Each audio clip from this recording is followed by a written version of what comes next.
Hey y'all, I'm Brooke Hoover, a Louisiana native, actor, writer, and comedian. I've lost 100 pounds through diet and exercise, or shall I say, lifestyle changes. My 20-year and counting health journey has taught me that just like taking a diet pill for weight loss, body positivity doesn't magically happen overnight. I'm working on regaining my self-esteem and rekindling my love affair with Cajun and Southern comfort food in a healthier way, all the while juggling eating as clean as I can, reestablishing myself in the entertainment industry, which, as we know, is historically fat-phobic, all the while showing my inner fat girl some love. That's fat with a PH. Pretty hot and tempting. Let me tell y'all a tale or two. Hey y'all, I want to let y'all know with these 5 tips I'm going to give to us. I say us, not just y'all, because I'm giving the tips to myself too, because you have to practice what you preach.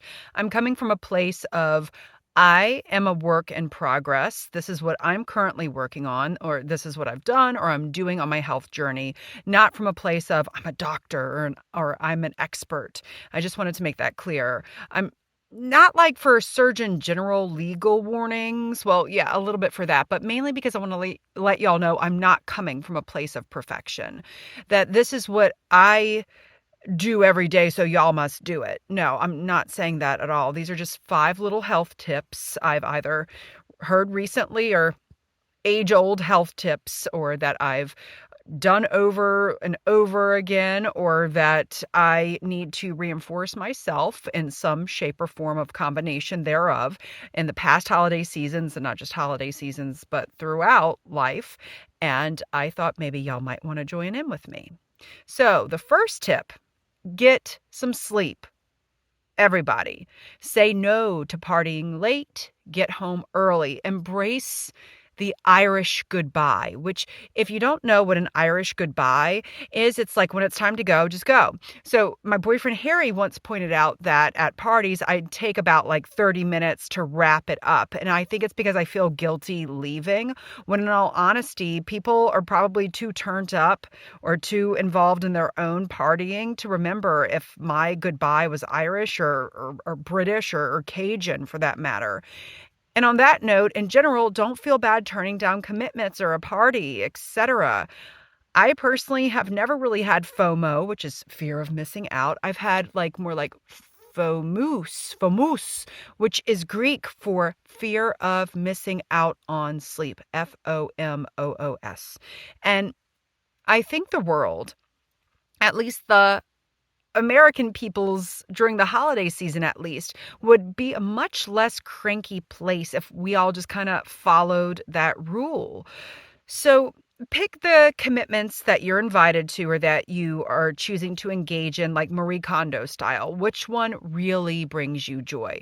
Is it going to be like that's Annie barking, Jane's intimate secret Santa wine giveaway at her beautiful home in Montclair, where you have like cushy chairs to sit on, you could take your shoes off, and a combo of homemade appetizers and heated up frozen Trader Joe's appetizers?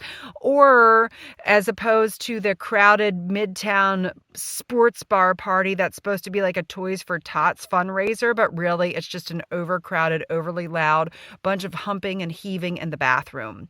But if the latter's your style, then go to that one and maybe pass on Jane's party. Jane's party would be more my style, so I would forego the Midtown one. You don't have to do both. Second tip, hydrate, drink water. I know, it sounds like so simple, but why is it that water and hydrating sometimes seem like a seasonal, like a summer thing, when in fact you're burning through those electrolytes in the wintertime too? You just may not be sweating visibly, unless you're me and I sweat from the head underneath my winter hat. But for those of us living in the Northeast and even colder parts, especially dryness is an issue, like dry skin, dry throats. So that hydration keeps you balanced and keeps the juices flowing. Literally. One of the best pieces of advice I ever got, y'all, was from Suki Waterhouse. Oh, name dropping. She's a model, actor, singer. I was working on a film with her in December, and I was complaining to the makeup lady that my skin and my body, I just felt so dry. And Suki told me to use a humidifier. And boy, I don't know why that didn't dawn on me sooner, but it's a game changer. So being from South Louisiana, y'all, I never really needed to use a humidifier. But for even my South Louisiana folk, that dry heat you're getting from central heat, that isn't good either, mes amis. So whip out a humidifier, whip out your water, and hydrate. Third tip, keep the sodium low.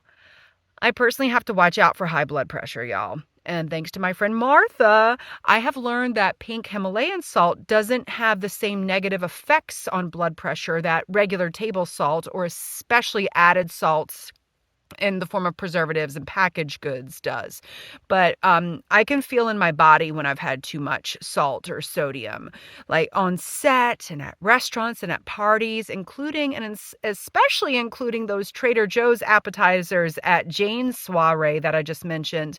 There's a lot of added salt, sodium, and I'm not trying to salt shame anyone here. Some people feel affected differently by it, but I can personally feel it in my body, especially the next day when I wake up and I want to exercise bright and early. I just have this feeling of heaviness all over. And if I continue to beast on foods that aren't fresh and natural, naturally occurring, it starts to weigh on my system, literally. Again, this is just me. Every body is different, but I think what I'm saying here is listen to your body. Know what does and doesn't sit well with you, right? Fourth tip, get outside and move. And I don't mean it like y'all, like, let's get off our lazy cans and exercise. No way. I think, as we know by now, I don't believe in exercising from a place of guilt. Nope, not at all. I'm saying think of it as movement, not exercise, because you'll be more gentle with yourself and you'll feel grateful if you got out for even 5 minutes and did a quick, simple walk. That's what I'm saying.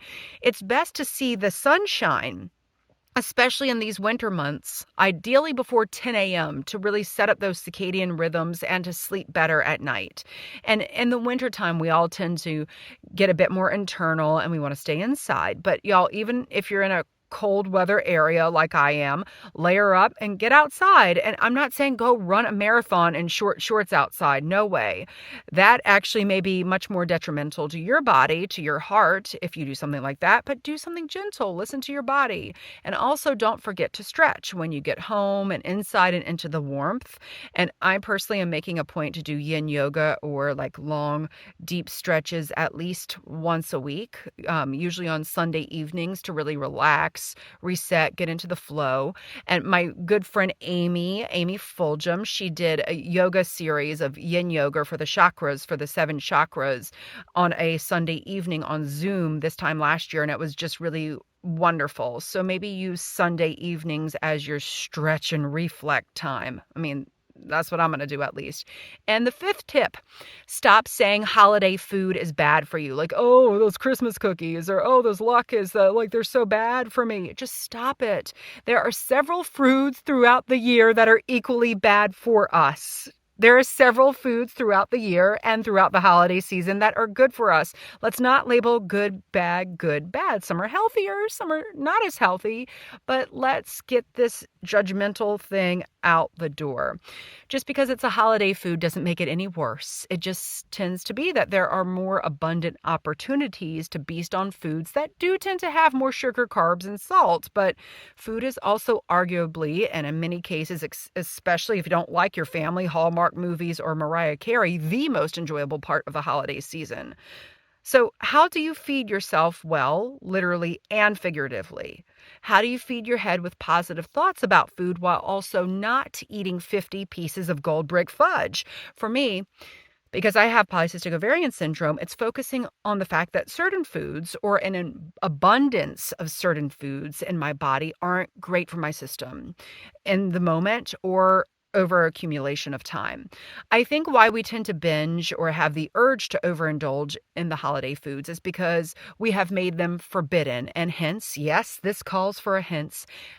They are that much more tempting and delicious because we have put them in the forbidden fruits category, if you will. And there are so many tips and discussions around this, so you got to do what works for you. And one that I want to run by y'all that I've heard of recently from Stephanie Mansour, who's a health and fitness guru, who's like the in-house person for the Today Show. It's called the 50-50 rule. So, for example, if you want to exercise, if you have a goal for exercising, don't set your goal at like, I'm going to walk 10,000 steps today, because that's pretty hard to achieve every day, especially around the holidays. And then you may easily go into the mode of, well, I didn't get to my goal today, so what's the point of doing it tomorrow? But instead, if you cut that 10,000 steps in half, like 50-50, say you're going to do 5,000 steps. That's more achievable. And then you do that. And when you feel good about it, you want to reward yourself the next day and do it some more because you realize, hey, this is easy enough. The hard thing for me, though, is when Stephanie uses that 50-50 example for food or wine or drinks even. So she says for food, if you want like a Christmas cookie, break it in half, eat the cookie, eat half the cookie, excuse me. And then if you want the other half later, come back and break that half into a half. And I totally hear what she's saying, but hear me out. Sugar and carbs are so much an addiction. In fact, I think sugar is one of the few legal substances that is as addicting as crack cocaine. I could be wrong, but it feels so right for me. And I do believe, since I have an endocrine issue, that for those of us who have these kinds of things going on, it makes sugar even more addictive, right? There's something about it. So my argument is, Stephanie, can I call you Steph? I cannot just eat half the cookie, because sometimes willpower doesn't exist when you have a drug called sugar interfering. Sometimes for me, it's just all or nothing. I know a lot of people aren't like that, but I feel like a lot of my peeps can relate with me that it's hard to just eat one. Like, no one can eat just one. I definitely can't. So a few days ago, I put this 50-50 for food test to the taste to the taste to the test. Y'all know what I mean. I put this to the test. I was on set and I was starting to get like starving. Our call time didn't really sync up with my normal eating habits. And at Crafty, I saw they had like these Pop-Tarts, which as a kid were labeled as forbidden foods because they had no nutritional value, but they were covered in sugar. So mama didn't keep them at the house. However, at my aunt and uncle's house, my uncle had one every morning and he heated up with butter in the microwave, not the toaster oven. Crazy, right? So when I'd stay with them, he'd hook me up with one of these. So Pop-Tarts, or things in like the Pop-Tart family, are kind of forbidden fruit for me. And of course, they come in a 2-pack in that foil thing, but the serving size is just one. And in the words of Stephanie Judith Tanner from Full House, she would say, "How rude." Yes, how rude of you Pop-Tarts and Pop-Tart family to do that to us. So yesterday, I went to Crafty and I got some nuts and a tea. And I saw the Pop-Tarts, and then I saw next to the Pop-Tarts like the Natural Valley or the hippier, dippier Whole Foods kind of version of Pop-Tarts.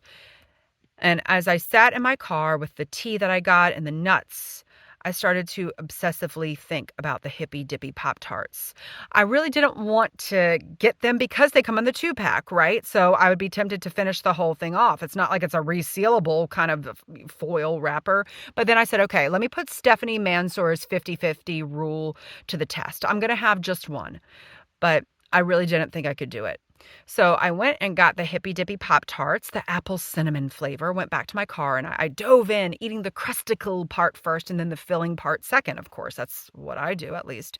And as I was eating the Pop-Tart, I was trying to savor it, but it actually wasn't really that good. Maybe it was a little stale, but it was more of the experience of getting it, the nostalgia. And I said to myself, Brooke, you're going to eat food later. Is it really worth it to have the second Hippy Dippy Pop-Tart just because it's chilling right here in the foil? Was it really that good that you need to eat it now? Are you really that hungry? So I got to really thinking and being mindful, right? I think it's all about being mindful.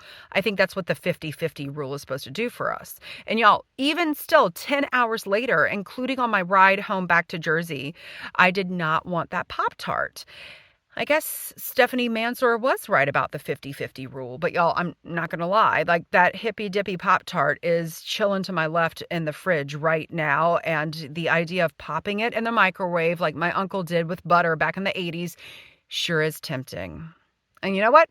That's fine. That's fine, because we are going to be mindful of our health this holiday season. We're going to be mindful of what we eat, what we drink, what we do with our bodies for sleep and movement, and how we talk to ourselves, how all of that affects us. But we're not going to beat ourselves up.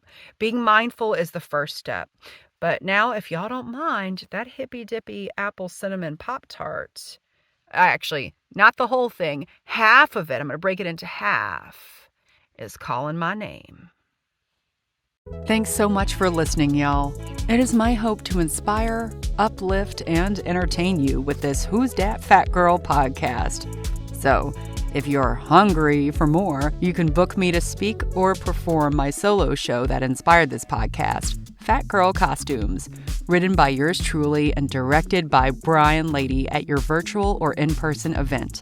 Please visit brookehoover.com/fluffybuttproductions or email me at contactbrookhoover@gmail.com for more info. And let's follow each other on Instagram. I'm at Brooke Hoover, and the O's in my name are not the letter O, they're zeros. Not because I want to be a size 0, but because I guess I'm just so clever with my late 90s Yahoo self. And if you like this podcast, which I really hope you do, please give me a 5-star rating and write a review on Apple Podcasts. And most importantly, share this with your friends, family, and other people you may know who are as fat as we are. That's fat with a PH.